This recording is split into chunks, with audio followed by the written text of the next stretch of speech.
Party అంటేనే 420 party అధికారంలోకి వచ్చి 4 నెలలైంది. డిసెంబర్ 9 నాడు రైతులకు 2 లక్షల రూపాయల రుణమాఫీ చేస్తామని చెప్పింది. రైతులకు వరికి 500 రూపాయలు, క్వింటాల్కి 500 రూపాయలు బోనస్ అని చెప్పింది. కూలీ రైతులకు 15,000 రూపాయలు అని చెప్పింది. రైతులకు ఎకరానికి 15,000 రూపాయలు ఇస్తారు. ఇట్లా కాంగ్రెస్ పార్టీ రైతులకు అనేక హామీలు ఇచ్చింది ఎలక్షన్ల కంటే. ఇలా పొలాలు ఎండిపోయే పరిస్థితి ఉంటుంది.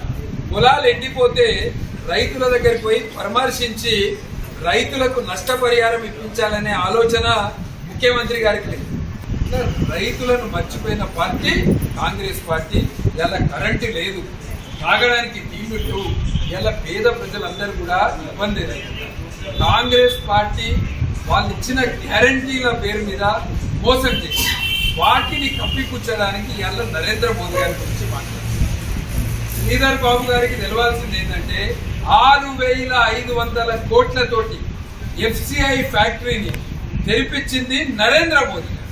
ఈ ప్రాంతంలో ఉన్న రైతులకు యూరియా, DAP సబ్సిడీలు అందించాలి, ఈ ప్రాంతంలో ఉన్న యువకులకు ఉద్యోగ అవకాశాలు కల్పించాలని FCIని తెరిపించిన పార్టీ నరేంద్ర మోదీ గారి పార్టీ.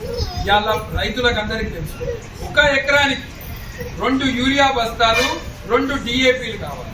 నరేంద్ర మోదీ గారి ప్రభుత్వము సంవత్సరానికి 1 ఎకరం మీద యూరియా మీద DAP మీద ఇచ్చే సబ్సిడీ 19,000 రూపాయలు.